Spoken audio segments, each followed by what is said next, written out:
All right. Thanks for joining us again. It's the last presentation of the day, and we're finishing really strong with Maureen Longoria. Maureen is the co-founder and CEO of LivNow Relocation. Elias really provided a great segue to this presentation, and when he was covering the financial side, but then he wanted to talk, he specifically stated how important your presentation is, because you want to make this the move-in process as smooth as possible. And so it's really important to set up that next conversation. So I'm really excited about this and really getting a better understanding of how we can make that move-in process as I won't say easy, but as just pain-free and comfortable. I think the word is probably comfort and peace of mind, as both the residents and loved ones as they can receive. So we welcome Maureen to the presentation stage, and we'll let you take it from here. Thanks, Larry. Appreciate it. And thank you, Dave. Thanks for having us.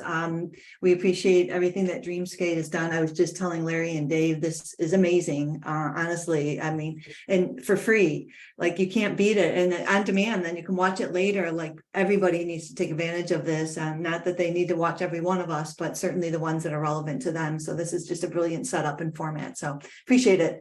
All right. Should I go ahead and dive in? All right. Yeah. Awesome. Thanks. So good afternoon, everybody. You know, like I said, thank you so much, Dreamscape, for having us present here today. We really appreciate this opportunity. I'm Maureen Longoria, and the co-founder of LivNow Relocation. And a little bit about me. I am based in Chicago. I have a husband and 3 kids who are almost grown and flown, 2 dogs. I've spent the majority of my career, more than 25 years in corporate relocation. And about 5 years ago, I got involved in senior relocation and realized then that's where I wanted to stay. I love the senior living industry, and I love supporting our senior population. Helping older adults is a million times more rewarding than moving executives around the world. Lisa Burns, my co-founder, and I launched LivNow in January of last year. So what I hope you all will walk away with today is a better understanding of how the transition process into the community is affecting your sales and how you can overcome your sales team's biggest obstacles. I'm also going to talk about how you can jumpstart your I'm not ready leads in the CRM and bring some awareness around how the transition into the community affects not only the resident, but the adult child as well. And as an added bonus, I'm going to tell you how you can free up some of your sales team's time. And I want to say thank you to Elias. He set me up nicely. That was the perfect leadway into our presentation today.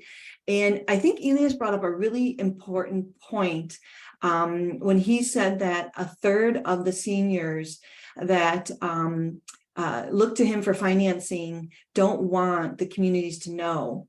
And I think that that was a really pertinent statement that he made, because I think that there's something to be said for that too when it comes to the move-in process. There's so much that they tell us that they don't tell you.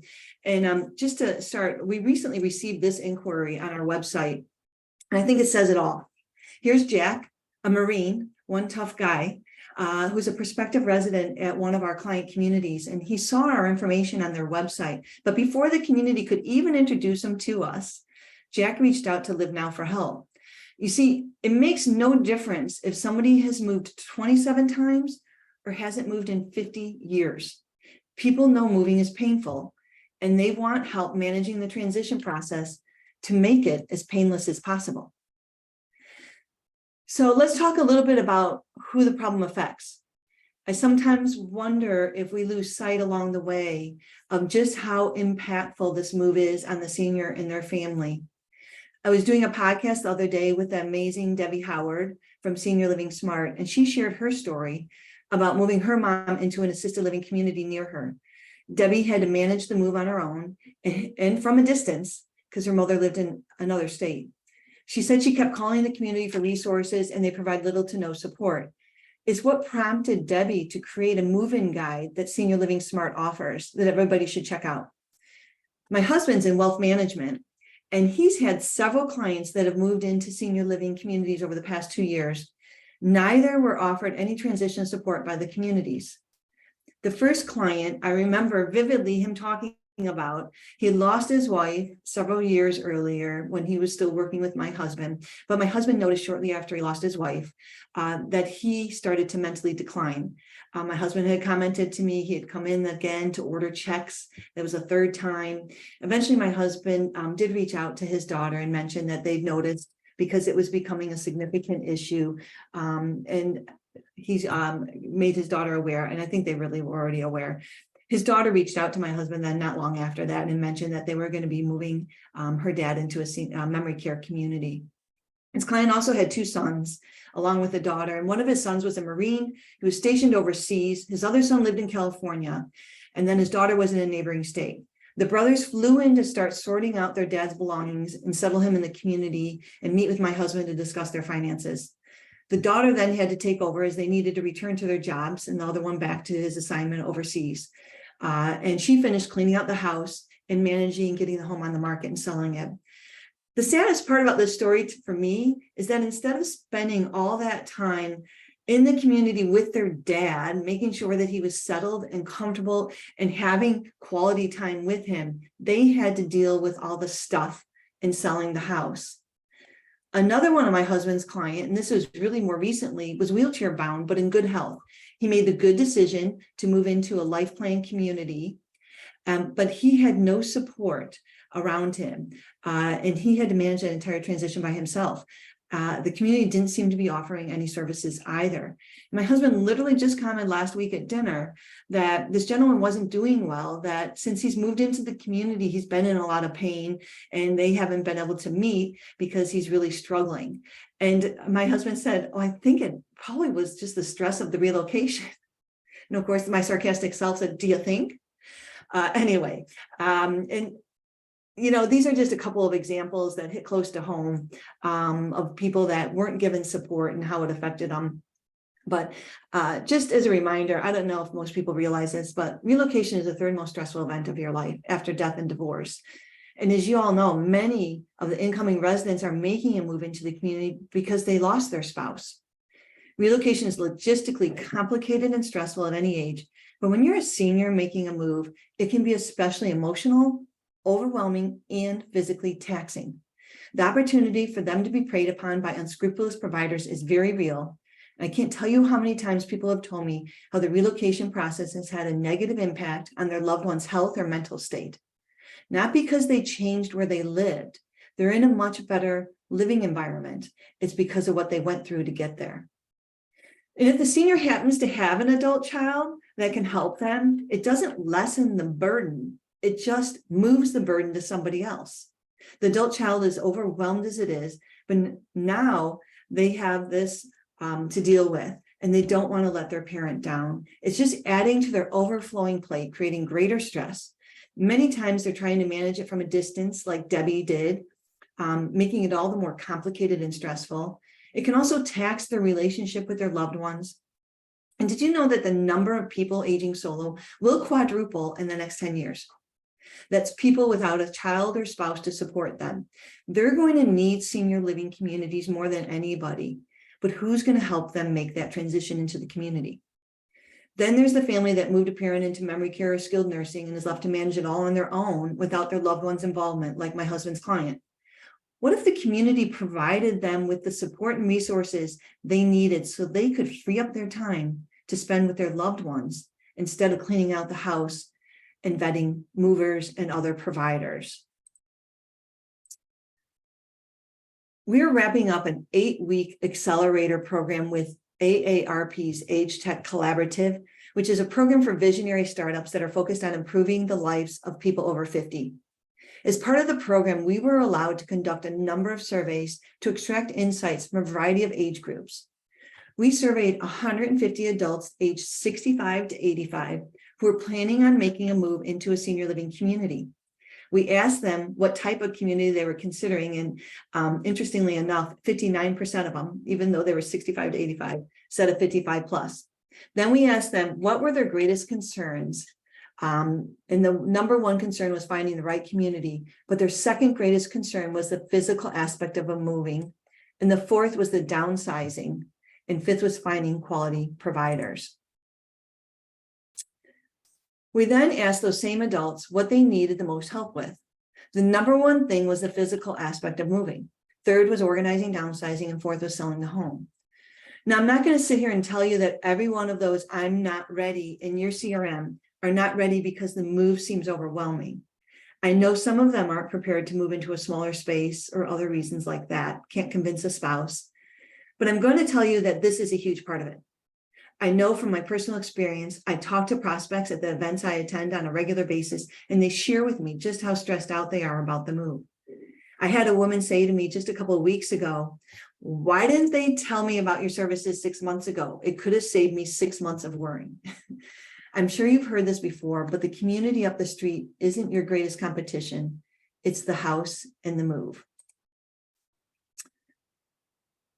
I want to share another stat with you. We asked if having a list of vetted and qualified moving professionals, such as realtors and movers, would be helpful. 92% said extremely or very helpful. I don't think people realize how concerned the older adult feels about picking the right providers, or how much of a time saver it is for the adult child who's left to source and vet providers.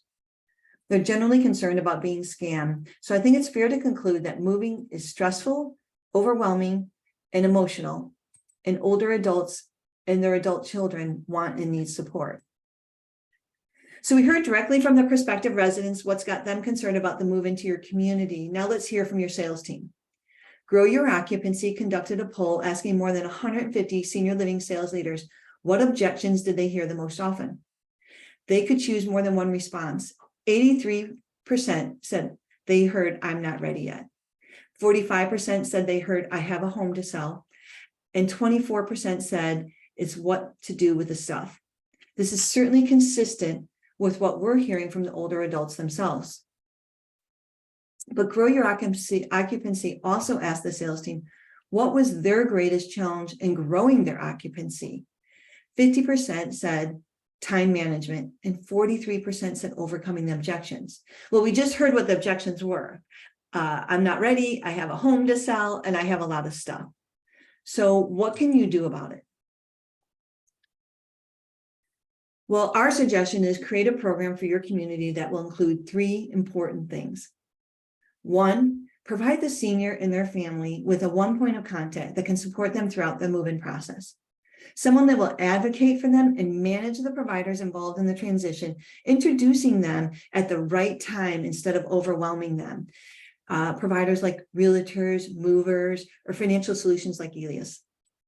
They will be the one throat to choke, as I like to say, during the entire transition, and ensure that if anything goes sideways, they'll get it back on track and they'll be accountable for ensuring it's a smooth transition.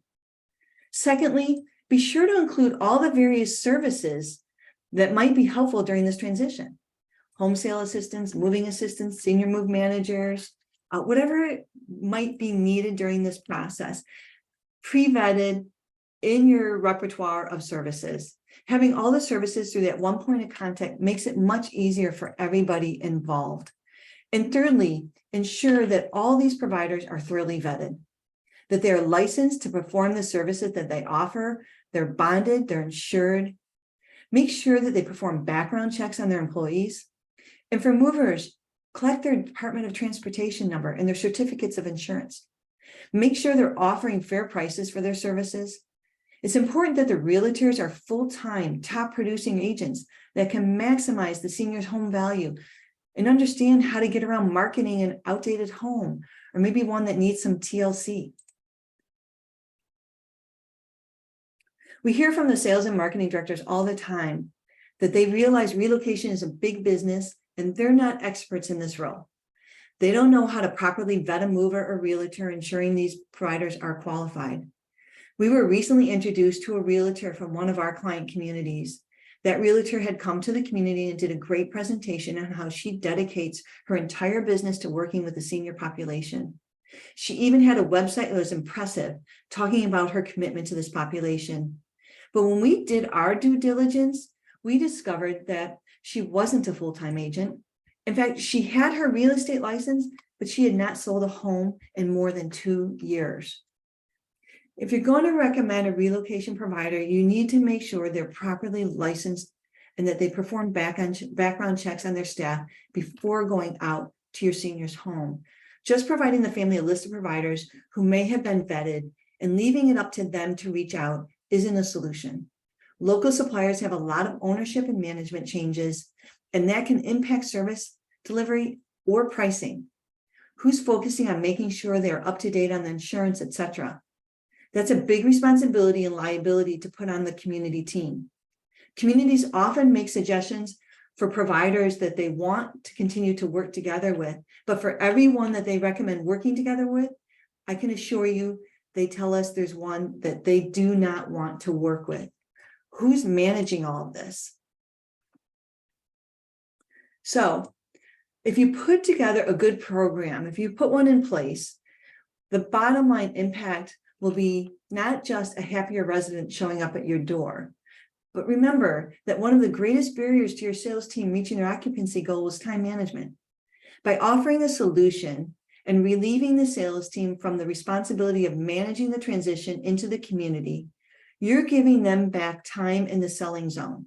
They're no longer fielding phone calls from the senior or their family looking for resources or asking questions. They're no longer needing to spend their valuable time meeting with relocation suppliers, realtors, movers, senior move managers, or managing them.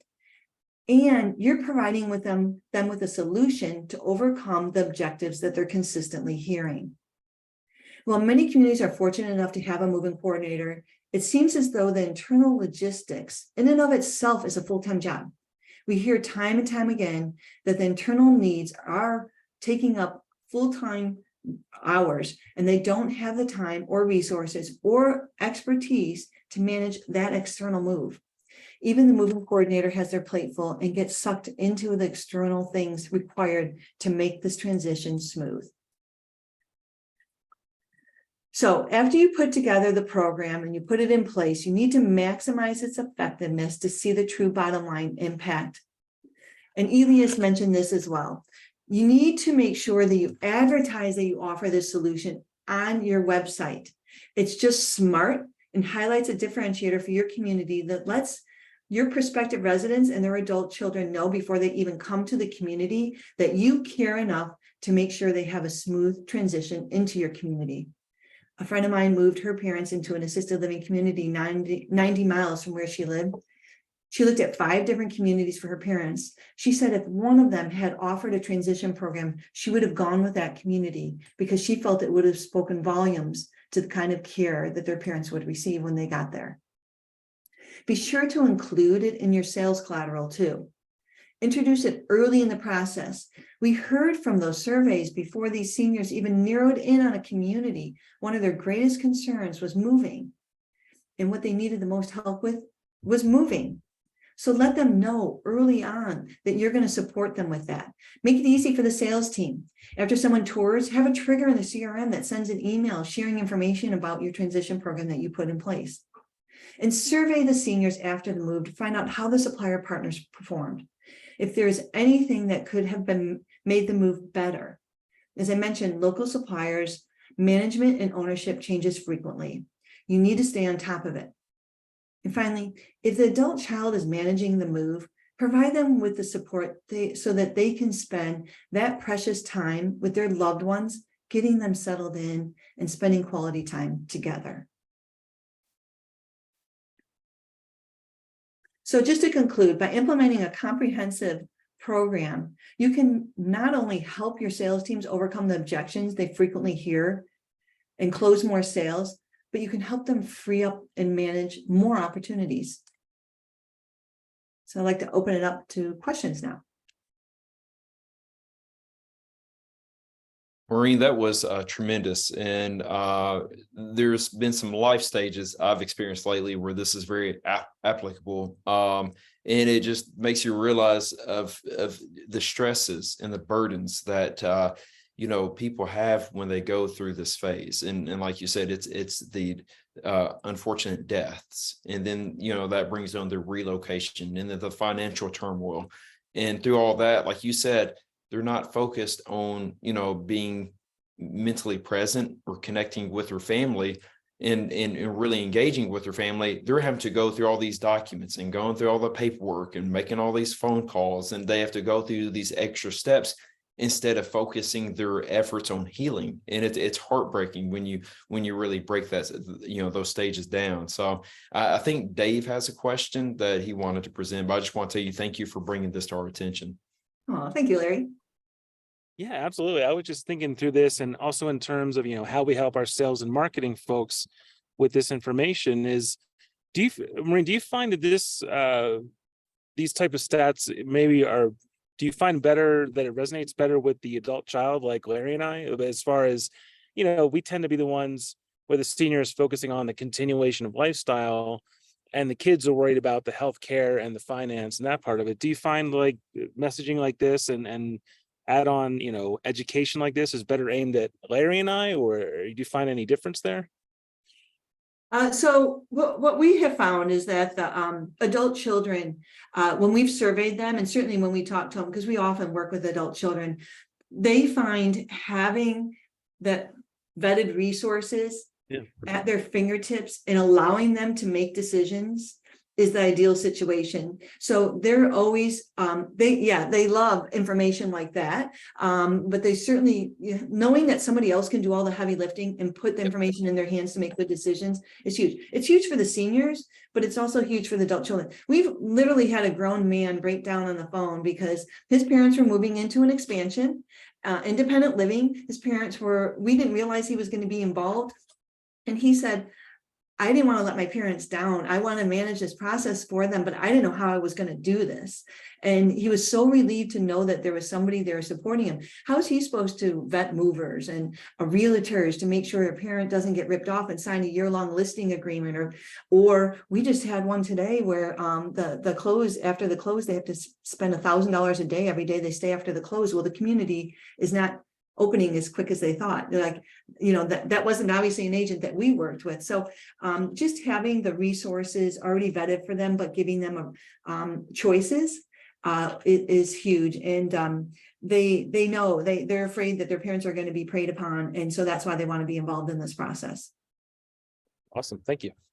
Yeah, I'm sure, Maureen, if you don't mind kind of touching a little bit more into this, but I'm sure the complexities change depending on the housing options, whether it's assisted living or memory care. I didn't know if you had any feedback you can share on that front.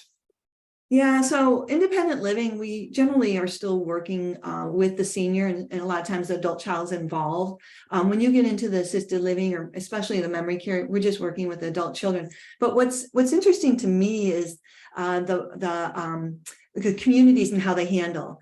The independent living communities know that this is something that they probably need to provide support with, right? But when you get into assisted living and memory care, they're kind of like, it's usually an emergency situation. Mom got moved in, and we might help get mom moved in, but then the kids are on their own, and because the community's, at that point, goal accomplished, right? But we're trying to say, look at this as a differentiator for your community, for those adult children who are making the decision where mom or dad are moving, right? And provide that value add. The cost is nominal, and it really helps you stand out in the marketplace to be able to do that. But generally speaking, the independent living communities are the ones that see greater value because they know this is slowing down the move-in process for them. It's slowing down their close, and it's slowing down the process itself. You find yourself in the middle of giving more resources to, continue, I'd say almost continuing education to the families of, how to interact and how to manage things going forward, because you got through the move-in, that's great. But then it's the ongoing support, both emotionally, financially, how to be there, just all of the extra steps that I think sometimes get kind of pushed to the side until months after the move-in. Yeah, so great question, Larry. We provide a lot of support during the process. We have tons of articles on our website. We're always sharing that information with the families, with the seniors, right? You know, one of the things that we always are sure to say is, you know, to the adult children, and when I was talking to Debbie Howard, she's like, oh my gosh, that was so profound and it was so true. Take the stuff. Like, take the Always. stuff. So Dave and Larry, take the stuff. I like that. Seriously, when you show up at Christmas and mom wants to give you something, take it with a smile on your face. And say, oh, mom, I always loved this. Yeah. No, take it. It frees them to move forward. And do you know that stops moves in its tracks? If people aren't taking their stuff and they feel like it's just going to be thrown away, you know, and that is a huge game stopper, right? That's great insight. I appreciate it. To your point, after they move in, so we're really expanding our service offerings. You know, we've expanded into, we've got a service that we digitize documents for them. You know, that's a perfect time. I'm thinking about moving into a senior living community, or the kids are moving a parent into a senior living community. Let's get all these documents digitized in a secure vault that they can access. An attorney can access things. The kids can access certain things. We offer that where we're partnering together with a group that does remodeling. So moms and dad place hasn't been touched in 30 years. The kids want to fix it up and get the most money out of it because they got to pay for moms and dad's care. We've got a resource for that. We're looking at a resource to provide ongoing support technology wise. One of the complaints at the senior living communities is a lot of our staff winds up spending a lot of time helping them with their phones or things like this, right? So we're really looking at what other ways can we support them as they move into the community, and then to your point, Larry, after they get in. And then for the families, you know, it's just a matter of, you know, yes, being a resource to them and providing them with all sorts of information that can help them during this time to make that transition as easy as possible.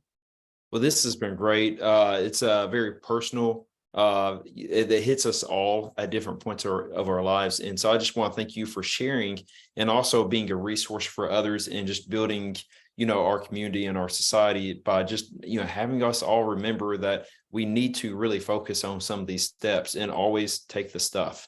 So thank you, Maureen. And that wraps up for Ask Day, the second day. I think it's been a great day. We had a lot of great presentations. Again, we're keeping with the technology, but be human focuses here, and want to keep growing in the space. Tomorrow starts, I believe, back at 10 o'clock Central Time, 11 o'clock Eastern. So we're looking forward to day 3 and our final day. So thank you, everyone, and we'll see you tomorrow. Thank you. Thanks, everybody.